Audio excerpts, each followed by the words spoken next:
Hello friends, मैं धर्मेंद्र आप सभी का अवधूत नगरी के द हिंदू के लेक्चर में स्वागत करता हूं। सेशन को स्टार्ट करने से पहले मैं आप सभी को संस्था के बारे में थोड़ा इंट्रो देना चाहता हूं। अवधूत नगरी, जहां पर आप ऑनलाइन आईओएस की कोचिंग ले सकते हैं, किसी भी प्रकार के सिविल सर्विस एग्जामिनेशन की प्रिपरेशन कर सकते हैं और दिए हुए रेफरल कोड के द्वारा आप फीस डिस्काउंट भी पा सकते हैं। अधिक जानकारी के लिए आप हमें कांटेक्ट भी कर सकते हैं या फिर हमारी वेबसाइट पर जाकर विजिट कर सकते हैं। तो आइए आज का सेशन हम शुरू करते हैं। आज डेट है 30 सितंबर 2020 और आज के जो टॉपिक हैं हमारे कुछ इस प्रकार है। पहला टॉपिक है आपका कीप द फेथ, दूसरा टॉपिक है पीपल्स फोर्स, तीसरा है ओपन द डोर, चौथा है वेविंग द कॉस्ट और पांचवा है आपका मैनेजिंग द ग्लोबल कॉमन्स। जो दो टॉपिक है आपके लास्ट के, ये आपके द हिंदू के हैं आज के आर्टिकल्स, जो कि इंपॉर्टेंट है काफी, और बाकी कुछ एक्स्ट्रा है ये भी इंपॉर्टेंट है। ठीक है, तो आइए इन चीजों को हम कंटिन्यू करते हैं। तो आइए स्टार्ट करते हैं। पहला जो टॉपिक है हमारा कीप द फेथ।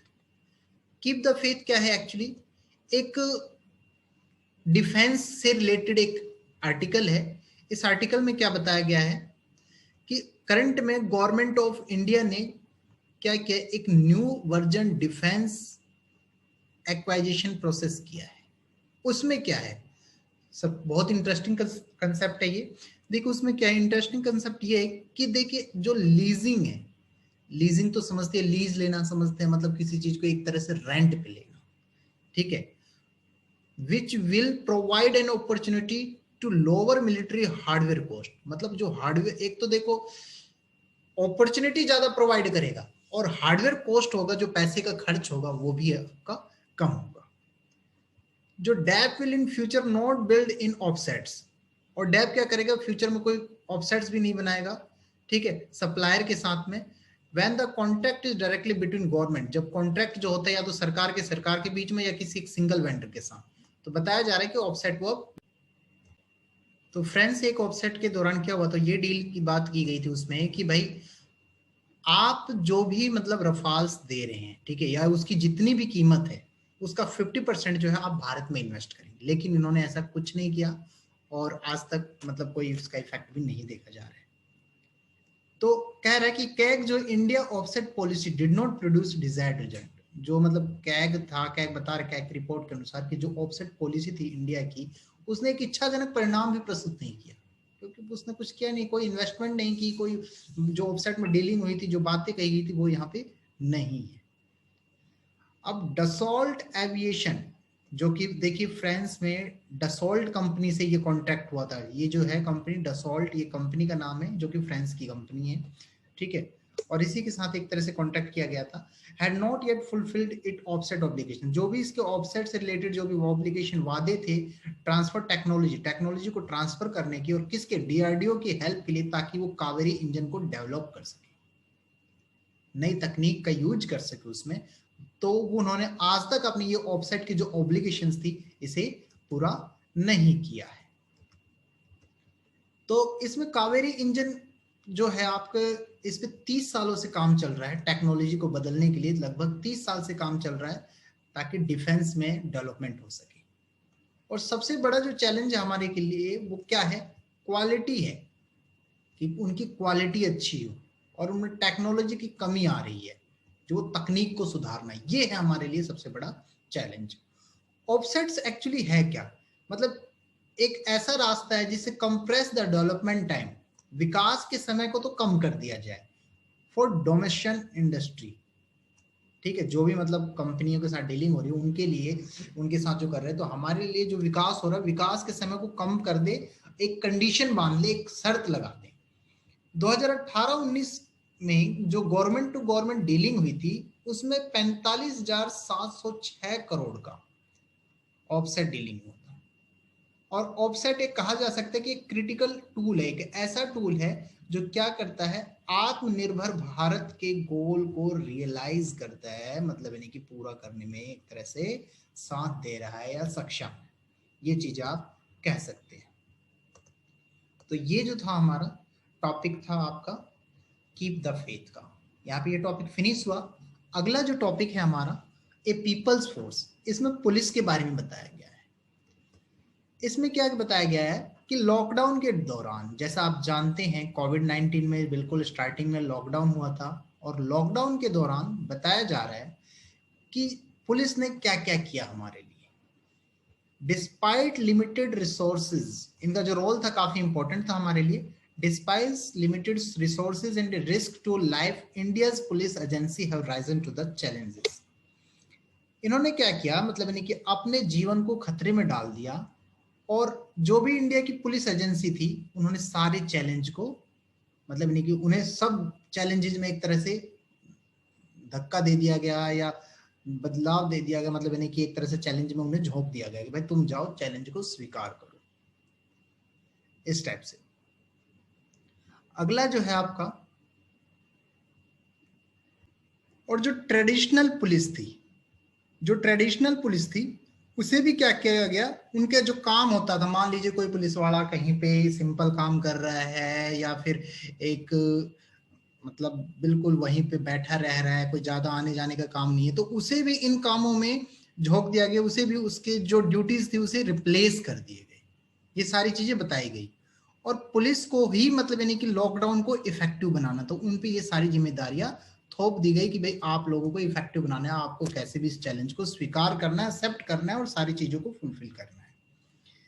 सिचुएशन में क्या हुआ, उनके नई रेस्पॉन्सिबिलिटीज आ गई, और नई रेस्पॉन्सिबिलिटीज आ गई तो फिर देखिए ये आ जाती है उस बात पे, मतलब यानी कि जो national policy on disaster management, NPDM 2009 describe भी यही करता है कि फर्स्ट एंड की रेस्पोंडर्स इन डिजास्टर,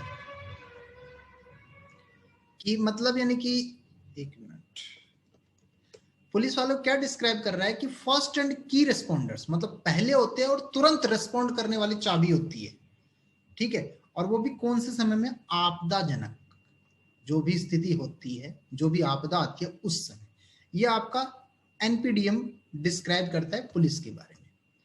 और जब लॉकडाउन हुआ तो सबसे मेन बात तो ये है कि जब सारे लोग घरों में पड़े थे, ठीक है, और कोई भी घर से बाहर नहीं निकल रहा था, तो इन्हें कह दिया कि भाई आप जाओ, आप देखो, और फिर इन्हें, और ना तो इनके लिए कोई गाइडलाइन पेश की गई और ना ही इन्हें कोई प्रोसीजर बताया गया, तो इस टाइप से इन्हें कह दिया कि भाई तुम्हें लोगों को सारा कुछ देखना है। तो फिर उन्होंने क्या किया, एक्चुअली वो अपनी ड्यूटी करते रहे, और सब्जियों की भी सप्लाई की, ग्रोसरीज की भी सप्लाई की, कंटेनमेंट जोन में गए, उनके लिए खाना अरेंज किया, ट्रांसपोर्ट अरेंज किया जो माइग्रेंट लेबर थे उनके लिए, और उन्हें मूव करवाया। उन्होंने हेल्थ केयर वर्कर की भी प्रोटेक्शन की, और ट्रांसपोर्ट और एसेंशियल जो कम्युनिटीज ही, जरूरी सामान की जो चीजें थी उनकी भी खाना पूर्ति करने में इन्होंने काफी हेल्प की। और एनपीसी जो 1980 का है, नेशनल पुलिस कमीशन, ये यही बताता है कि जो पुलिस की ड्यूटी है वो सर्विस ओरिएंटेड है, सेवा उन्मुखी है, सेवा करने के उद्देश्य से है। और सबसे बड़ी बात तो ये है, कईयों के पास तो उन पुलिस वालों में पीपीई किट भी नहीं था, पर्सनल प्रोटेक्शन इक्विपमेंट, जिससे वो अपने आप को बचा सके, उस कोविड-19 जो महामारी चल रही है उससे अपने आप को सुरक्षित रह सके। ये जो सारे स्टेटमेंट है या जो आर्टिकल है, ये बिहार के डीजीपी ने लिखा है एक्चुअली, और इसमें क्या है ये बताया गया, उन्होंने ये भी बताया है कि बिहार में 12,909 क्वारंटाइन सेंटर बनाए गए, जिसमें 22 लाख लोगों को रजिस्टर्ड किया गया, और 6 लाख लोगों ने शरण ली, और वो भी 28 मई 2020 के लगभग। तो उन्हें संभालना कितना भारी काम, उनके लिए खाने का अरेंजमेंट करना, ये सारी चीजें, ठीक है। अब वो ये कहते हैं कि जो पैंडेमिक है, जो ये महामारी आई है, इसने क्या किया, काफी वैल्यूएबल लेसन सिखा दी। कैसे, मान लीजिए जो काम हम कंपनी से या बाहर करते थे, आज ऐसी सिचुएशन आ गई थी कि हम घर बैठे मतलब वर्क फ्रॉम होम करने लग गए, घर से बैठे बैठे वो काम होने लग गया। तो इस टाइप से ये सारी चीजें इसमें बताई गई है, और इस चीजों में जो मतलब यानी कि जो फायर सेफ्टी एजेंसी थी, ऑथोरिटीज थी, उसने भी काफी साथ दिया इनका, और काफी हद तक इस चीज से लड़ने में उन्होंने मदद की। देखिए, अब देखिए इस चीजों के लिए, इन चीजों के लिए क्या है, कहा गया है कि police training should include A component on medical emergencies. Medical emergency से रिलेटेड भी उनकी ट्रेनिंग होनी चाहिए, और पुलिस के लिए एक एसओपी प्रिपेयर करना चाहिए, मतलब गाइडलाइन प्रिपेयर करना चाहिए फॉर पब्लिक हेल्थ क्राइसिस के लिए।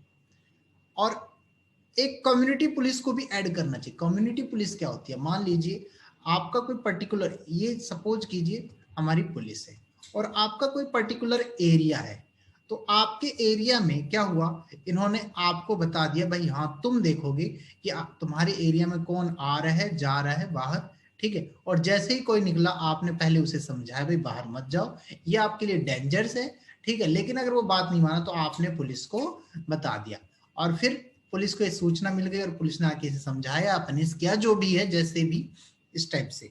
तो ये क्या है, कम्युनिटी, मतलब एक कम्युनिटी को इन्होंने ऐड कर दिया, वो आप हो, तो इससे इनके पास इनकी काफी मदद मिलेगी। तो ये आपका हो गया, कम्युनिटी पुलिस को ऐड करना चाहिए, ठीक है।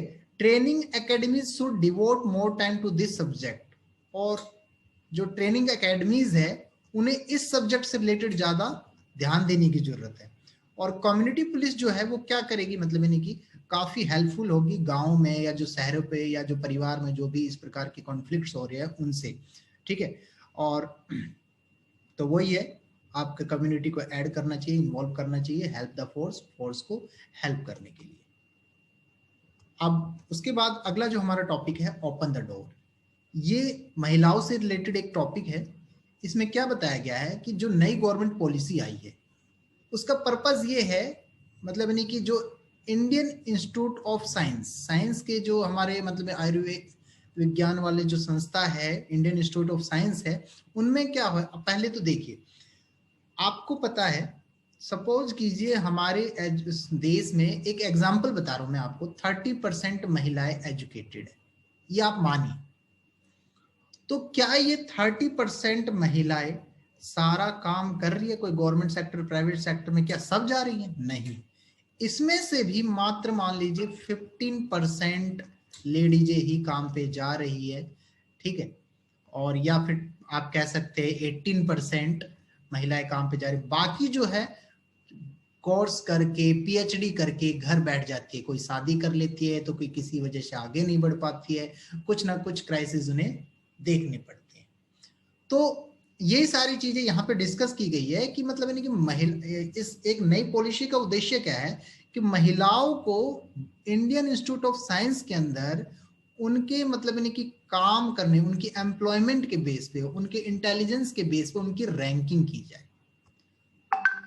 और department of the science and technology signal से लार्जर रियलाइजेशन, जो साइंस और टेक्नोलॉजी का जो डिपार्टमेंट है, विभाग है, वो क्या कर रहा है, वो एक रियलाइज कर रहा है कि जो इक्वलिटी और जेंडर पैरिटी है ये बिना इंस्टीट्यूशन के पॉसिबल नहीं है, इसके लिए उन्हें ये सारी चीजें करनी पड़ेगी।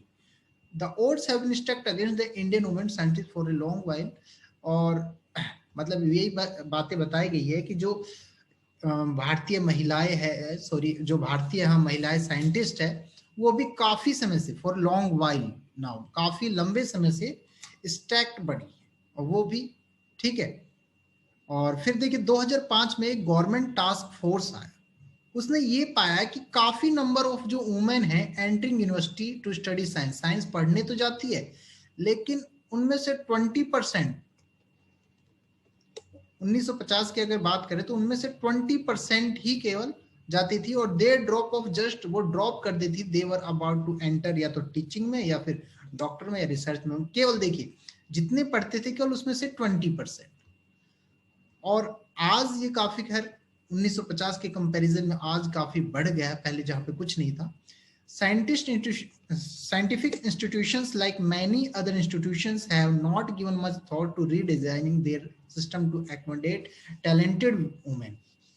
और one way to adopt a policy, देखिए तो इन चीजों के लिए ये इसमें ये भी बताया गया है इन दोनों में कि भाई इस चीज को बदलने के लिए एक नई पॉलिसी बनानी चाहिए, ताकि एक एजेंडा तैयार करना चाहिए, ताकि जो डिमांड है या जो भी इन लोगों की फुलफिल किया जा सके, ताकि ये छोड़ के ना जाए। अगर मान लीजिए 30% अगर पढ़ रही हैं तो वो 30%, मतलब पूरे 30 नहीं तो 25 या फिर 8 या इस टाइप से कम इतना तो मैक्सिमम टू मैक्सिमम अपनी कंट्रीब्यूटी दिखाए, क्यों दिखाए, क्यों चाहती है गवर्नमेंट, क्यों? क्योंकि देखिए अगर एक इंटेलिजेंट कोई भी, आप हो या लेडीज हो, मतलब महिलाएं, मान लीजिए उसने एक वो साइंटिस्ट बन गई और इंटेलिजेंट है, तो वो देश के प्रोग्रेस में कितनी हेल्प करेगी, आप समझ सकते हैं। लेकिन वही पढ़ाई करके वो घर बैठ जाती है, ठीक है, तो आप सोचिए क्या वो अब देश के लिए कुछ करेगी?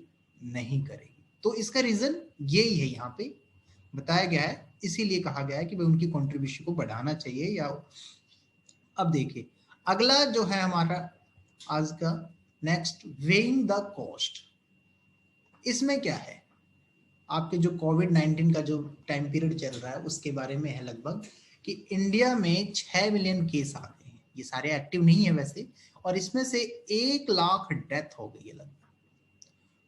और viral infection particularly of the influenza variety. और देखिए सबसे बड़ी बात तो ये है कि आपको पता है सर्दियों का टाइम आने वाला है, और सर्दियों का टाइम में मतलब खांसी जुकाम नॉर्मल तो ये चलता ही है। तो अब ये किस प्रकार की परेशानी लेके आएगी, नई परेशानी लेके आएगी, कोई अता पता नहीं है, अननोन रिस्क लेके आने वाली है। हमारी union health minister mister Harshvardhan ji ने एक स्टेटमेंट दी है, और काफी अवसरों पर उन्होंने कहा है कि इंडिया मेड जो वैक्सीन है वो जल्द ही 2021 में 2021 में जल्द ही अवेलेबल हो जाएगी। और गवर्नमेंट ऑलरेडी एक्सपर्ट कमेटी के द्वारा ये बता चुकी है कि इनका डिस्ट्रीब्यूशन भी फिर जल्दी किया जाएगा। और जो उनकी स्टोरेज है और सप्लाई ऑफ वैक्सीन है वो भी एक तरह से देखा जाए तो एक प्रॉब्लम है। एक जगह से दूसरी जगह या भारत के लोगों में उसे डिस्ट्रीब्यूट करना एक बहुत बड़ा चैलेंज है। जो GAVI कोवैक्स एलियंस है, ये जो संस्था है ये क्या करती है, ये वैक्सीन कोऑर्डिनेटर के रूप में काम कर रही है, और यही डिस्ट्रीब्यूशन, जो वैक्सीन का डिस्ट्रीब्यूशन होगा उसके लिए भी ये काम करेगी।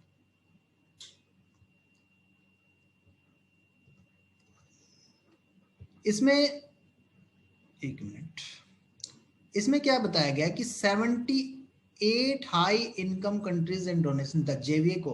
देखिए जो गैवी कोवैक्स का जो एम है, वो मेन एम ये है कि कंट्री के पॉपुलेशन का लगभग 15 से 20% जो है उन तक ये वैक्सीन पहुंचे पहले। मतलब मान लीजिए आपकी जनता की पॉपुलेशन, आपके देश की पॉपुलेशन 100% है, तो केवल 20% लोगों को ही वो जल्द मिले। और उनमें कौन होंगे, जो सबसे ज्यादा खतरे में है, जो जैसे कि वॉरियर्स हो गए, हॉस्पिटल वाले हो गए, या फिर जो ज्यादा बीमार है, जो मरने की कगार पे है, या जो मतलब इस टाइप के, उन 20% पॉपुलेशन को ये अवेलेबल होगी पहले। और ये प्रिंसिपल्स ऑफ इक्विटी इसकी तरह एम कर रहा है, ठीक। और ये काफी जो है एक मतलब प्रशंसनीय काम कर रहे हैं ये चीज, कि भाई पहले जरूरतमंदों को दे रहे हैं। A positive of testing facilities and equipment in most lead to strengthen restrictions on could be tested. देखिए मार्च में टेस्टिंग स्टार्ट हुई थी, और कैसे टेस्टिंग स्टार्ट हुई थी आपको पता है, कुछ जगह तो काफी मतलब यानी कि कम ही हो रहे थे टेस्टिंग, और जो टेस्टिंग हो रही थी वो सिर्फ गवर्नमेंट फैसिलिटीज सेंटर में ही किए जा रहे थे, और फिर उसके बाद प्राइवेट में शुरू हुआ, लेकिन जब तक काफी रैपिडली ये कोरोना वायरस फैल चुका था।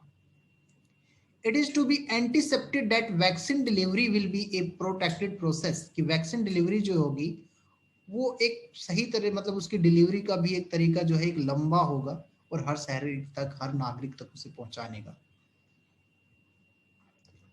अब जो है हमारा इसमें अगला जो टॉपिक है हमारा, managing the global common. Economy environment से रिलेटेड है लगभग ये, और इसमें ये बताया गया है कि जो इस साल का जो पेंडेमिक आया है, रिकॉर्ड ब्रेकिंग, जैसे कि फॉरेस्ट फायर हो गए, फ्लड्स हो गए, ड्राफ्ट्स हो गए, कहीं सूखा, कहीं बाढ़, कहीं आगजनी, अलग अलग स्थानों पे। तो कहीं पे ये आर्कटिक का बर्फ पिघल रहा है, मेल्टिंग हो रही है, तो ये सारा क्या है, एनवायरनमेंट के कारण हो रहा है, एनवायरनमेंट में डिस्टर्बन हो गया है उसके कारण हो रहा है। तो the disruption of our environment is the main cause. ये इन सब का जो मेन काम है, जो मेन कारण है वो एनवायरनमेंट डिस्ट्रप्शन है। तो इन चीजों पे मतलब यानी कि जैसे काबू पाने के लिए हमें क्या करना पड़ेगा, हमें अपने एफर्ट्स को मैनेज करना होगा, और एनवायरमेंटल जो भी मतलब उनके बारे हैं उसे कैसे कंजर्व किया जाए, ठीक है, ग्लोबल स्केल लेवल पे, तो वो सारी चीजें हमें सोचनी पड़ेगी, लोगों के साथ इंटरेक्ट करनी पड़ेगी। अगर ये सारी चीजें हमें करना है तो हमें प्राइवेटली और पब्लिक दोनों रूप से करना होगा। इस मामले में कई लोगों का ये कहना है कि सम अर्ग that top down governance with binding agreement, मतलब कि गवर्नमेंट द्वारा एक एग्रीमेंट बना लिया जाए तब इस चीज को पूरा किया जा सकता है। कई लोग कहते हैं कि भाई जो भी मतलब यानी कि ये सारी चीजें हो रही है उसके लिए ये लोकल लेवल चेंजमेंट भी करो भाई, लोकल लेवल पे भी बदलाव जरूरी है। जैसे कि इरिगेशन मेथड है तो उन्हें इरिगेशन का मेथड बताओ ताकि वाटर को कंजर्व किया जा सके। जब वाटर कंजर्व होगा तो हमारी इकोनॉमी मतलब एनवायरनमेंट कंजर्व होगी। और उन्हें ये भी बताओ कि इकोलॉजिकल है क्या, एनवायरनमेंट क्या है, उसके फायदे क्या है। तो ये सारी चीजें हो गया कि हमारे एनवायरमेंटल डिस्टर्बेशन को रोकेगा और जिससे मतलब यानी कि आगे जो प्रॉब्लम आने वाली है, जो आपदा आने वाली है, शायद वो रुक जाए। तो हमें इसके लिए कोशिश भी करते रहना चाहिए। तो दोस्तों वीडियो आज की क्लास जो है, आज का लेक्चर आपका फिनिश होता है। और अगर आपको वीडियो पसंद आती है तो कृपया करके लाइक करें, कमेंट करें, शेयर करें, सब्सक्राइब करें। और आप सभी को धन्यवाद देता हूं। Thanks for watching. आपका दिन शुभ हो।